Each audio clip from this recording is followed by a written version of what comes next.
So you're all familiar with the Marshall County Graduate Profile, and six main points have been identified: communication, creativity and innovation, character, critical thinking and problem solving, collaboration, and citizenship. So, what I'm going to be doing for the next few weeks is working on a technology integration for those 6 points. So, for example, I know there are many ways in your classroom that you can have students demonstrate the points under communication. But what I'm going to do is give you some technology options for them to meet these points on the profile. So I'm going to start with communication this week, and then next week I'll pick up a different one. I've also linked this document that is a work in progress. So if you go to this link, just kind of know that I'm updating it all the time and I'm finishing it, so you can see that some of these I haven't started on yet. I've got a few that I come across that I go ahead and add in, but just kind of know that this is a work in progress. So for podcasts, I think are a great way for students to demonstrate, obviously, verbal skills. Two tools that I recommend for that are Screencastify, which now has an audio only option. So I'm using Screencastify now to create this video. But if you'll look here, now once your video is complete or your audio, there's an export audio only option now. So that's a great, easy way for students to create a podcast. They also have the Screencastify premium version. Our district bought it for all of us. So Screencastify is a great tool in the students' hands as well. So don't forget that they can use that too. There's also a Chrome extension called Simple Audio Recorder, and it is very simple. It would just be a Chrome extension, which would be up here for the students. They click it, it basically, hits a record, they speak and then stop when they're finished, and it creates an MP3 audio file for them. So super simple, but those two I would recommend. For written communication, I love the citation tool it's actually a Google Docs citation tool. There's one in Google Docs, so you would go to Tool and then Citations. So just kind of know that that's there for students, and I think that links you to a tutorial. Email etiquette, I think, is just really important for students to know. So just going through, have a subject line. I don't have it linked yet, but I'm working on an infographic for email etiquette, subject line, professional email address, how to address your teacher, and that kind of thing. Next, for an interactive timeline, I love Sutori. I'm actually not sure I'm saying that correctly, but that's what we'll go with. This one is so cool, and it'll load. So the interactive timeline for the students to create, there are some examples at the bottom I just wanted to show you. So here's one for Aztec, Inca, and Maya.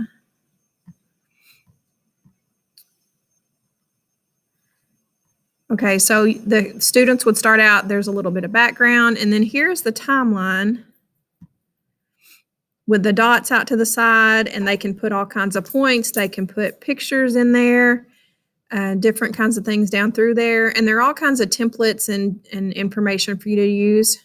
Here is what I love about it. Here's a YouTube video that's embedded at one of the dots. Here's a lightning quiz where there's a little question at the bottom. So super cool site with a lot of really cool features. You can share it. You can present it. Present mode is pretty cool. It actually turns each of these into what looks like a Google slide, is what we're used to. But I love this Sutori site for timelines. Spark has a timeline infographics. Great tool to use for that. And I'm a huge fan of Canva. They also have timeline templates for students to use to create really creative infographics. So tailoring to an intended audience, obviously Flipgrid is an easy one to do for that. And you kind of have control of that because you can choose, the students are usually sharing videos with each other or a specific site. Google Sites, to create any kind of websites on their own, it's really easy to use, and you can tailor it to your audience that way. I'm a big fan of GridPals. GridPals is kind of an offshoot of Flipgrid, where you can make arrangements with other schools or other states, or schools in other states or schools in other countries, and you can communicate that way. Again, Screencastify in the students' hands is a great way, for students to tailor a message to an audience. And then I love historical figures tweets, and this will link you to a little tutorial and template for students to tweet as if they were historical figures. And I think that is great for an intended audience. I think it, gets you some historical knowledge is necessary, but then they can kind of tailor it to today. So I think that's a great one for that. And then provides and accepts feedback, the last one. Obviously, there are so many commenting tools available anywhere. So in all of your Google for education apps, like here's an add a comment. In Google Slides that we use to collaborate with so much, there's a comment section. So if each student has their own slide where they're putting information, you could then require other students to comment, on 2 or 3 other students' slides and give them some feedback. Conversation threads, like if you're using a Google Classroom or in Otis, there are some opportunities for that as well. So you can get some feedback going there. Padlet's a great tool for that, for students to put an idea and then students can comment on it and feedback. Mentimeter is a great tool where it creates a word cloud for you based on responses that you get back. So it's a great way to give and receive feedback. I thought one might come up here for us. But Mentimeter is great. Answer Garden, I really like. It's almost the same as Mentimeter. It will create a word cloud based on responses that you get. So it's a great way to get some really quick feedback in a really attractive manner. So those are just some ways that you can integrate technology into the graduate profile points. So if you have any questions about any of these, I'll be happy to help you. Just let me know. Thanks. Okay, for my second installation of the graduate profile technology integration, I did communication last week. So this week, I'm going to do critical thinking and problem solving. So just as a reminder, the link to this document is also in the playbook on my Tech Time slide, so you can get it anytime.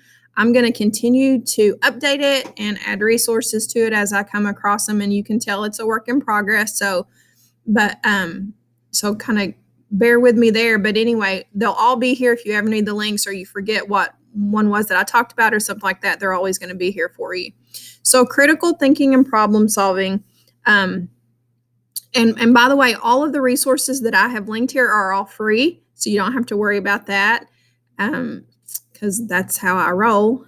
So observe situations in order to define problems is the first topic under critical thinking and problem solving. So I just added Google Forms to record observations. It's a great way to gather data, or to observe. You can just have kind of what you're looking for and have selections and just make it a quick way to choose options instead of having to scribe or type a lot of stuff or write everything down. So great way to gather data. Is just by using Google Forms, and they're really quick and easy to set up.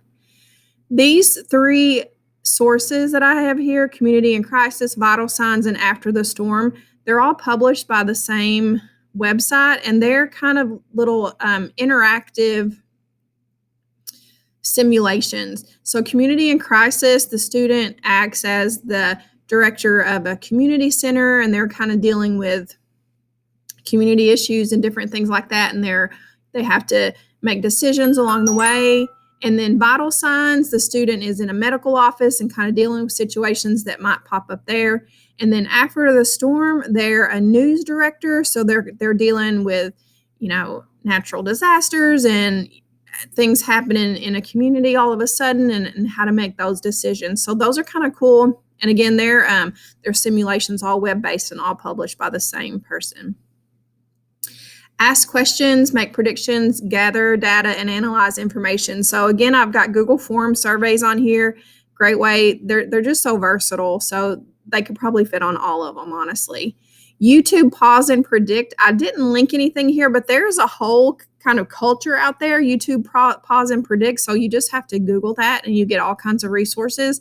So the gist of it is that you would play part of a YouTube video and then literally just pause. And then you prompt the students, like, what do you think is going to happen next? And why do you think that? And they kind of have to make inferences and different things like that. And again, that lends right to making predictions. So YouTube Pause and Predict, if you don't have any resources on that already, there are a lot of them out there. That's why I didn't really link any, because they're really easy to find. Or if you have a video, it's kind of cool to, set them up and then pause it. And what do you think is going to happen next? Newsfeed Defenders. This is kind of a social media application. So the students would go in and analyze different social media feeds and things like that. So that one's kind of cool and very relevant to today. The next section is evaluate various solutions and use evidence to build a viable case. So the first one I chose was Little Alchemy 2. And this one is like a problem solver, puzzle kind of thing. And it has kind of a chemistry background, but there's all kinds of history and math and stuff in there as well. It got really, really high ratings on the Common Sense Media site. So check that one out if you get a chance. GeoGuessr, I just love this one. This is where it uses Google Maps to kind of drop you in a location, and you have to scoot around on the Google map to find context clues about where you are, and you try to figure out where geographically you are based on languages and road signs and different things like that. They'll have, a guess of the day or a location of the day, or you can pick famous landmarks. Or so if you're studying something specific in your class, you can choose, that city or that landmark. So just really fun to do. Quandary iPhone app. It is an iPhone app, so that's why I put that specifically. So I know that might limit some of your students in class. They would need to have an iPhone and download this. But this is a really cool app where it has a lot of ethical dilemmas, and the students, you can kind of work them out or talk about them. Great talking points. I imagine this if on a choice board, that way students who have an iPhone could go ahead and get it, or you could pair students up, one with an iPhone with the app, and just a lot of different ways you could use that. But it's really cool for ethical issues. And then Parable of the Polygons is a website, and it's kind of a puzzle. And I think there are different puzzles on there, and it deals with diversity and bias. And it's just kind of a really different way of looking at it. So it was pretty cool. And then finally, a range of tools, including technology to solve a problem. So these are just some that I chose, and there are a lot of options out there. Kids Think Design is a really good, it's been around for a long time, so it's not been updated in a little bit, but I think the basis of it is still valuable and good. So there are several choices.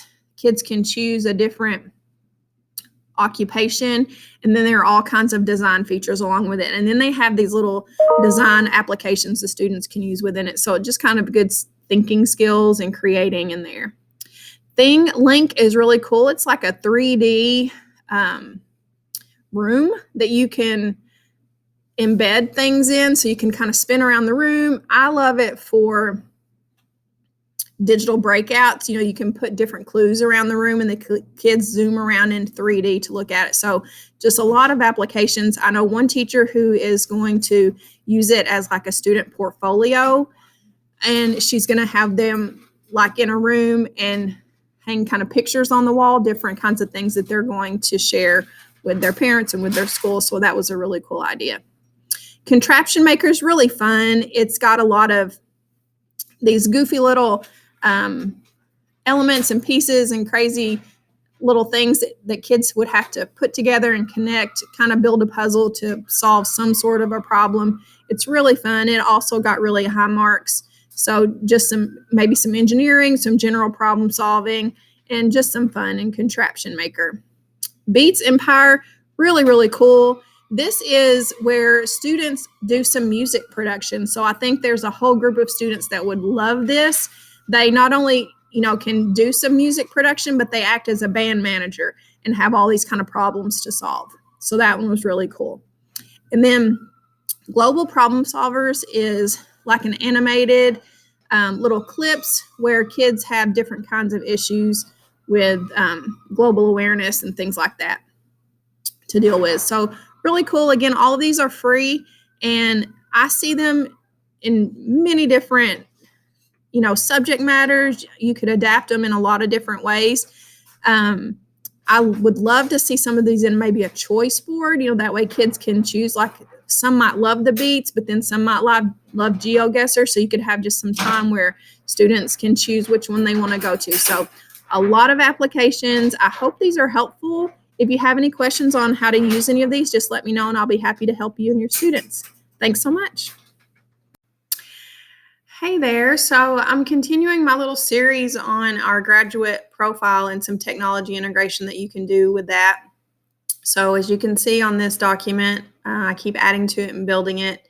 Today, I'm going to go over some resources I found for creativity and innovation. So the first one is the Noun Project. This is a really cool website, and it has literally millions of icons that teachers can use for free, and there are all sorts of ways to do it. And even if you go to the site, there are suggestions on ways to use it, but in general, it's a way for kids to kind of express their ideas through pictures instead of words. So it really makes them kind of think differently about things and picking these icons. So it's really cool. And then you can just use the icons for anything that you want to if you choose to. But check out the Noun Project. Really, really neat stuff in there.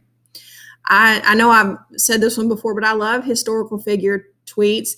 And again, this section here is novel approaches to address situations. So I just think it's really cool to kind of meet kids where they are today. And where they are today is social media. So if you can find a way to kind of bring historical events today to kids. So I think one of those ways is to, use at least the platform similar to like a Twitter or an Instagram. And so there are a lot of templates out there. So those are my next two, is just kind of have kids, express historical ideas in today's terminology. So again, meet them where they are. So those are a couple ideas, and I've got a link to some Insta ideas for you there. The next one, I like putting things in the students' hands. So I'm a big proponent of digital breakouts for maybe teacher created ones that the students solve. I think that shows them using, critical thinking skills and collaboration. But what if we flip that around and have students create some? They're really creative. A lot of them like puzzles. It's another way they can collaborate together, but it's also a way that, an interesting way that they can kind of bring content back to you, is have them create a breakout and then maybe share them within the class. And then you've got all kinds of distribution of content, and you get some really cool ideas. So that you could easily do with Google Forms, Google Sites, kind of a merging of the two. But, instead of you doing all the work, give the students some, and it's just a great way for them to show you what they know. Wik is a really cool site that deals with like kids creating games and animation. It's free. Everything on here is free. Again, any of the sites that I recommend are free. So check out Wik. It's really cool. Design Squad is the next one that I'm letting you know about. It is a PBS production, and it's where kids get to create different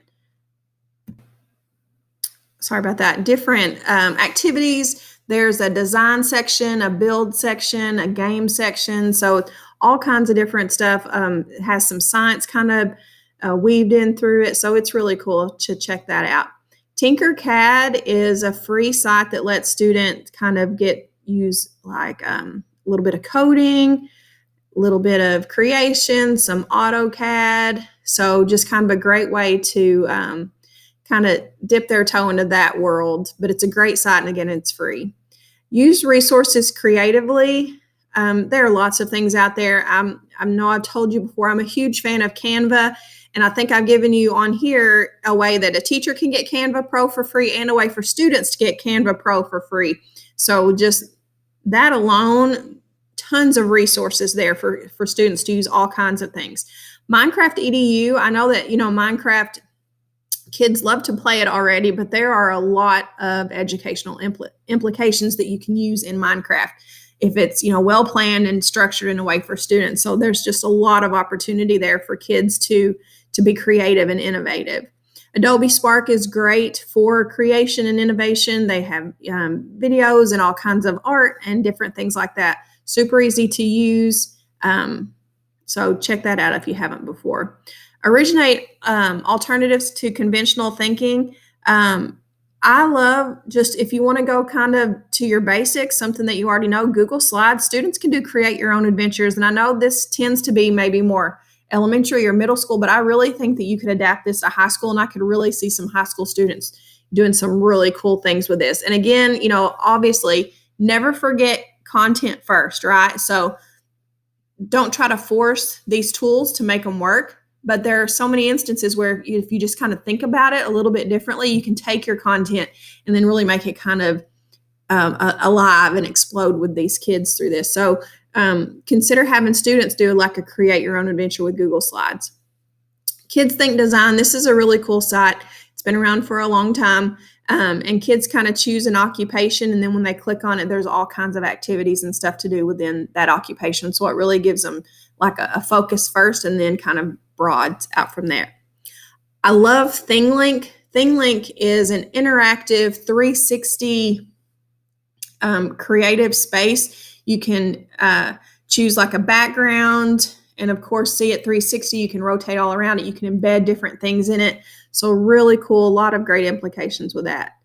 Also Contraption Maker, I'm just a big fan of this. This is where kids are given a situation, they have to be creative on how to solve it. So they have to put together these strange objects in different ways and just kind of be super creative about how to solve a problem. And I know that I use that probably on critical thinking, but I love it so much. I had to put it up here because it does take creativity and innovation to come up with some of those unique designs for the student to solve whatever puzzle or situation they've been given. So here are just a few ways to bring creativity and innovation into your classroom. And again, I would just encourage you to always, keep your focus on your content. What do you want them to know? And then find the tools to match that. And I would love to help you do that. But here are some ways. Sometimes you do work backwards. You think, okay, this is a great tool. How can I make it fit? But just don't lose your content in all the fun stuff. And also, don't be afraid to put some of this stuff in the students' hands and see what they come up with. Don't do all the work. Tell them this is, what I want you to do. See what you can do with it. Also, something super simple and something I have actually done in my class before is, when you finish teaching a unit and you're ready to give the test out to students, I have had students create the test for me. I'm like, okay, I've given you all the content, we've done all the work, and now it's time for a test to see what you know. And I've had students create the test for me. They think it's so funny when I have them do that, but I can really see the ones who know the content. So if you want a real measure of what the students know when it's time to take the test, have them create the test. It's a super cool way to do it. They have to be creative, they have to be innovative, and if you really want them to show the content, that's a great way to do it. I found a lot of students make the test, more difficult than I would have made it anyway. So that's just an idea for you to use. And again, that's something simple as using a Google Doc or a Google Form if you want to do it that way. So just kind of an idea to put out there for you to use. If you have any questions about any of these tools, I'll be happy to help you or work with you on them. So good luck with this, and I hope you find it helpful. Again, this document, I'm updating it all the time. Anytime I find a good resource, I'm going to put it in here. So keep this one handy, and I'm going to keep filling it in. Thank you, guys. So this week, I'm going to give you some resources for the character topic in our graduate profile. I think to me, this one has been the most difficult one to find anything on because I think a lot of times character is more inward and instead of, resources outward. So here are a few that I found. Hopefully they'll be helpful to you. First of all, accepts responsibility for choices and follows through on commitment. The best tool that I found for online it's a digital citizenship module, and it's by Common Sense Media, who is just one of the best sources for anything online. And I have used this before in my classes. they go over different things like digital footprint, media, and media's influence on society, cyberbullying, online privacy, news media, and just in general, like digital literacy and the harms of social media, the positives of social media. It's great. It's by grade level, but it's real kind of mix and match and pick what you want. So if you want to do like a little bit on it, you can choose just one part of a module, or if you want to do an entire lesson, and all the resources are there for you. It has, PowerPoint slides, and it has videos and articles. Like everything is just already laid out for you. So that's a great tool to use. It's Common Sense Media and their digital citizenship program. Perseveres and adapts despite difficulty. I love digital breakouts. I'm sure you know, because I send them about every other week with my weekly newsletter. But I just think they're a great way for students to kind of do all sorts of things, collaborate, creative thinking, problem solving, and it can build character because they can be tough. And I see it with kids. They get really frustrated when they can't just automatically, solve a clue. But they have to work together with their team and talk it out. So I love digital breakouts. I think it's a great way to persevere, even though sometimes it's difficult. And then it's also, you're throwing that content in there and they're getting it in a fun way. I love Goose Chase. We've done this. The leadership classes use this, I believe, but it's a scavenger hunt with their mobile phone. Again, it's just kind of a way to solve some clues and work together. Rigged is it's an online module game, and it deals with making choices about high school students getting ready for graduation and what comes after high school. So it's a choose your own adventure game where they're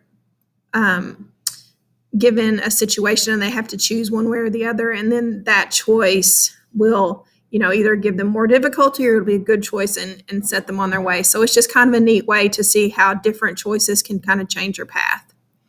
Take initiative. What I thought for this one would be a great idea was to have students create some PSAs, and Adobe Spark is free and it's a really easy tool to use for this. So what you might do is have students, choose kind of a topic or a subject that's kind of meaningful to them and have them create just a 30-second PSA. They can develop the script, they can choose their audience and get really creative with it. And I think to me that's taking initiative. They're trying to have others see this problem and come up with a solution or act together against it.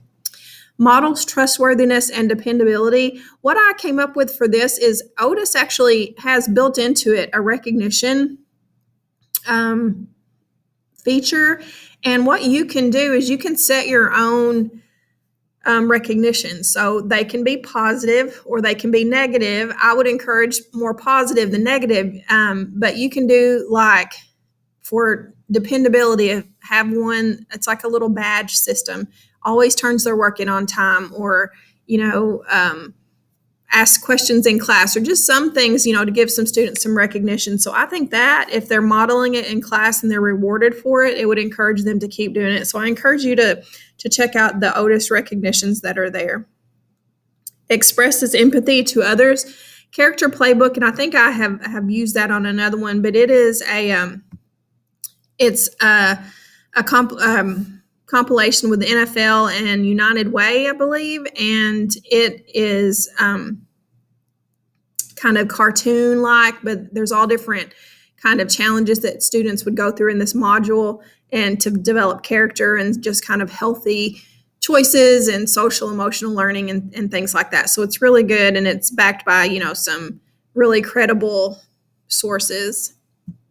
And then Spent, I did use this one on another one, but it's just really good for teaching empathy.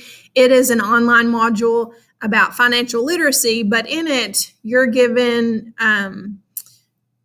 a certain amount of income and you have to make decisions based on those. And it's meant to teach people that, not everybody comes from the same financial background that everyone else does, and that sometimes really difficult decisions have to be made that maybe other people aren't aware that people are having to make these difficult decisions. So it really kind of gives them the opportunity to feel empathy for others that aren't maybe in the same social class that they're in. So these are what I've come up with for character.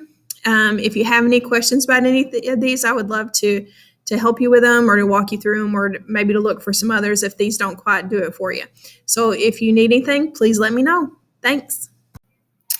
Hello, hello. So my next topic from our graduate profile technology integration is going to be the one at the very bottom on my list, citizenship. So I found some really cool sites and games and different kind of activities for you to use if you choose to in your class that might help you with the citizenship piece. So first of all, contributes to the enhancement of community life. I found Honor Code, which is a bullying, anti-bullying site, and it just kind of has some different modules to work through. And I believe that is published by EverFi, and it has different modules to go through, and it's about bullying. And then Roots and Shoots was really cool. It's actually developed by the Jane Goodall Association, and it has all kinds of projects on there that you can get your students involved in. But you can choose kind of what level of engagement you want. So there's one that's like a one-click action. And then there are others where you can search for different projects that you can do. It's just really cool. It's a great site if you're interested in something like that.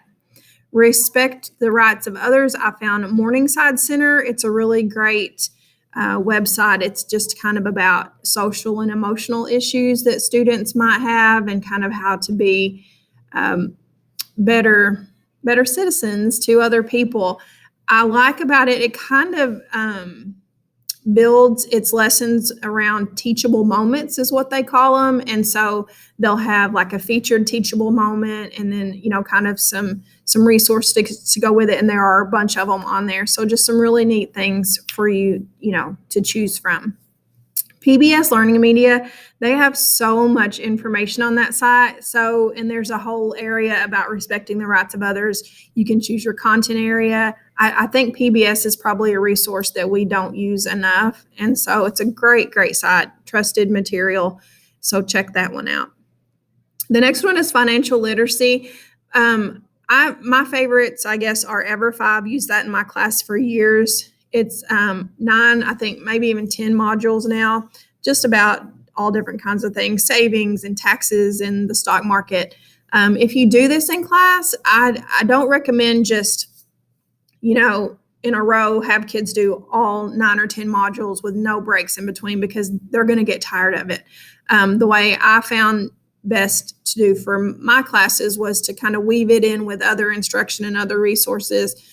And probably that's true for all of these that you do. But EverFi is totally free, good quality content. Financial football is just another way to learn financial literacy, and you're set up, through kind of a sporty football scenario. So you might have somebody that appeals to more than something else. Pathway is just another financial site that you might use. It has modules as well. Spent is really neat.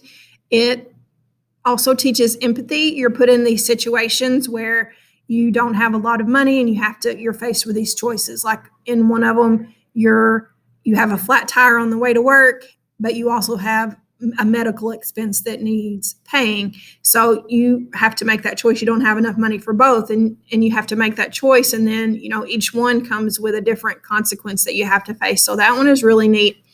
And then it's called Spent. Demonstrates an understanding of civic duty. I found the Digital Civics Toolkit that actually won the Best Tech Ed tool in 2018. It's a really great site. It breaks down all kinds of, I had to write this down so that I would remember. It breaks it down into participate, investigate, dialogue, voice, and action. So depending on, again, how much you want to do in your class, you can choose to do all of them or you can just choose one piece of it. But a lot of great content and resources in there. And again, it won, the Best Tech Ed tool in 2018. Data USA, it doesn't have lessons built into it like most of these do, but it is just a beautiful site with good current data and statistics about a lot of things in the USA: employment, business, industry, populations, cities, states. And again, it's just beautiful. So if you're, you could build a lesson around it and use that as a resource. And I think students would like it. It's just a fun site to just click around, and it's really interesting. It's got great data in it. iCivics is a game to play, and you can choose different modules about if you want to learn about, the three branches of government or how a county government works. And there are all kinds of different little games to play. And a lot of them that I saw are about 15 minutes long. So you can, definitely have time to build that into a lesson. And then That's Your Ride. It's an online card game, and it got super high reviews. And you just play this card game, and there are different kind of choices, and a lot of the constitutional rights are kind of built into this game. You can choose a difficulty level: easy, medium, and then hard. And they say that the hard one is very difficult to play, but if you've got students that like a challenge, that might be one for you. But it got super high reviews. And then exhibits technology literacy. So I am a big fan of like a digital portfolio where students, put in examples of things that they can do. Like if they can create a great video with effects, or if they can do, a really great Google slide, or if they can create a blog or a website or something like that, or even, great graphic art a lot of times. Thinglink.com. I know I have used this probably 2 or 3 times before, but it's a site where kids can do like a 360 interactive. And I think that would be a great place for them to display different works that they have. Also, Google Sites is great for students to display, what they've learned. There's also a portfolio feature in Otis to use as well. I need to add that on here. I will add that as we are talking. Otis portfolio. And then finally, displays global awareness. Parable of the Polygons. And I know that I use this one also on critical thinking, but this is, it's a game. It's kind of difficult to play, but it's online, and it makes you think about excluding different people or races or different things like that. So it's just kind of a really deep thinking game. And that's why I put it in global awareness. And then Pen Pal Schools is just what it sounds like. It's just kind of a trusted site where you can communicate with classes and teachers and students from other schools. And I just like that for the global awareness of it. Project Noah it's a project site. It's very nature oriented, so it might fit in with science, but it's a beautiful site, and it's all about nature around the world and preserving it and appreciating it. But it has a lot of kind of like those individual projects on there, and depending on how much you want to do with your class, there's all kinds of different levels of participation. Write the World is a site where students can submit pieces of writing and have peer reviews from across the world. So other teachers and schools and classes would participate in this as well. And there's like an online poetry where you can actually speak your poem and get peer reviews on it. And then you can also review other students. And these are, a great kind of safe way for students to get that feedback that they want, and also to see what other kids around the world are doing. And you can submit written work or videos, or like I said, a poem or something like that. So Write the World is a really cool site. Quad blogging is, it's kind of neat. It's where you get in contact, you submit that you want to participate, and you're paired with 3 other schools. So that would be 4 total with you included. And you each take turns as a class. So like one week would be your class's turn, and you and your students would blog about what you're doing in class and reflecting on your learning and different things like that. And then the other 3 would comment on it, and you get some feedback and peer review from that. And so that's your week of being kind of the leader. And then the next 3-week rotation, it would be another school's turn, and it would be your class's turn to read their blog and comment on it. So you all just take turns, the 4 of you, and that's why it's called quad blogging, because everybody has their turn to kind of be in the spotlight. But you get to see so much of what's going on in another classroom. So if you've got, your subject area, you can really see what's going on around the country and around the world in other classrooms like yours. So that's what I have for citizenship. I hope these are helpful. Again, I add to this all the time. I added some, earlier to someone else, to another topic. So keep checking back on this. If you have any questions on any of these tools, let me know. I would be happy to help you. Thanks so much. Hey there, this is our last installment on the graduate profile technology integration. I believe I have covered 5 of the 6 ones so far. So today I'll be going over collaboration. This one I saved for last. So here are just some things that I found, and I think a couple of them might be new to you, but I think, a lot of them are ones that may be just a good reminder to be, easily embedding those in your everyday classroom. So for engaging in collective decision making, I put Jamboard brainstorming. There are a lot of Jamboard templates out there to use where kids can easily either use like the sticky note feature or the text feature, or even I've had them, brainstorm using images and things like that before. So it's just a great kind of fun way for kids to be able to give input into something. And as far as decision making, I've seen polls on Jamboard and voting and all kinds of things. So it's just kind of a new and different way to get kids to have a say. I added Minecraft up there because there are a lot of classes and ages and student groups that are really getting into Minecraft EDU. They're building some amazing communities, and they're coming up with some major creativity and problem solving and collaboration. They're all working together to come up with some really cool stuff. So I knew I would be just amiss if I didn't add Minecraft to the collaboration section. Next, encouraging suggestion and respecting ideas from team members. I put Jamboard reflections on there. Again, there are lots of templates out there for you to use, but that's just kind of a way for kids to give some feedback. You could have it on a Jamboard and have some guidelines set up on giving, constructive feedback. Digital breakouts. I'm a huge fan of digital breakouts just because I think it's a fun way to deliver content, have kids collaborate, creative thinking, kind of get that puzzle kind of area of their brain woken up. It's a way to get them up and moving around. It just really is a kind of fun way to combine all those elements of, 21st century learning that we're trying to all the time. I'm a big fan of Padlet for, encouraging, suggesting, respecting ideas.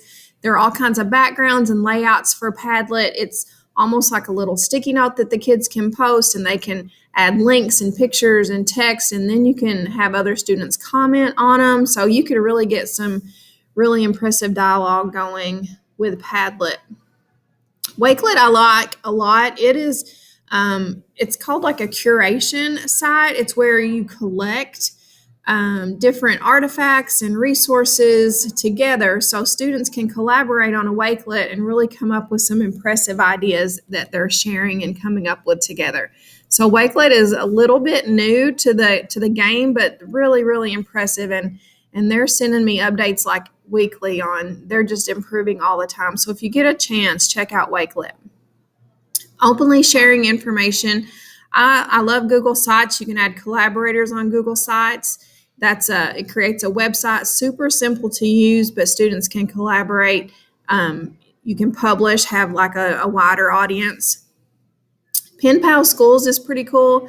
It's just what it sounds like. You can sign up to, communicate with other schools that have also signed up with this. It just gives you a great, a greater audience to collaborate with. I think that would be super fun to do. Write the World is really neat. It's a writing website, but they post prompts every week. I think this week the prompt is Ode to the Ordinary. And so students will, submit some kind of writing to that. It could be a poem, it could be a short story, it could be anything that they want. And then it's peer reviewed by other students that are on the site. And then they have kind of surprise competitions like write about food in some way. So you could either, create like a menu, or you could create a food review for a restaurant. So it's just they're always innovating, coming up with fun ideas for students to write. And then the piece that I love is you have that peer review from all over the world, really, different perspectives and input. I love that part about it. So check out Write the World if you're having students doing any kind of writing. It's really cool. Grid Pals is an offshoot of Flipgrid, so it's really cool. You sign up with student or other classes from around the world. Teachers are, saying, hey, hook up with us on Grid Pals. And then it's really similar to Flipgrid, where you'll post a video and then students can reply to that and add their own video. So you really get this kind of fun kind of video relationship going with another class, and it's all, sponsored teacher to teacher. So it's pretty safe. Quad blogging is really neat. I love the idea of this.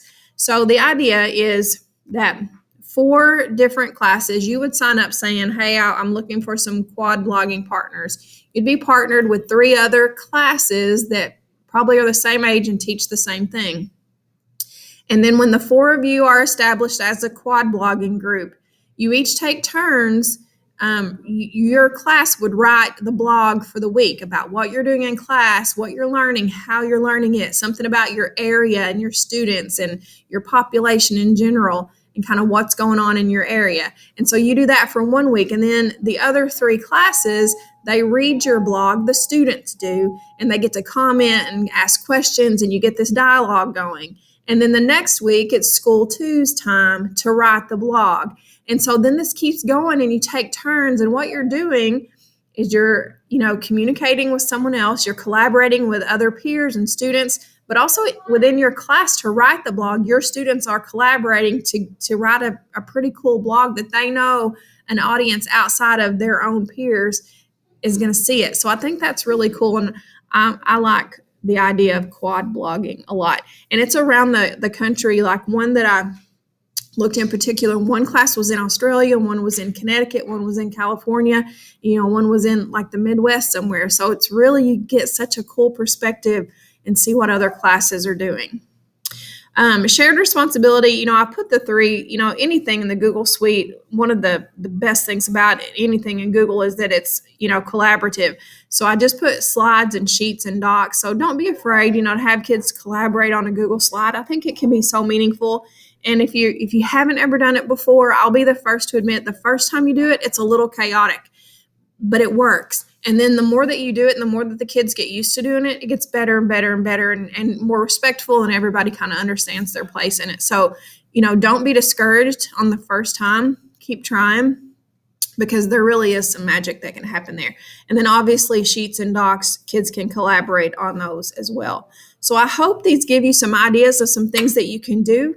If you have any questions about any of these, let me know. And this doc will be a live document. I'll continue to add to it as I find more resources along the way. But I hope these have been helpful. Thanks so much.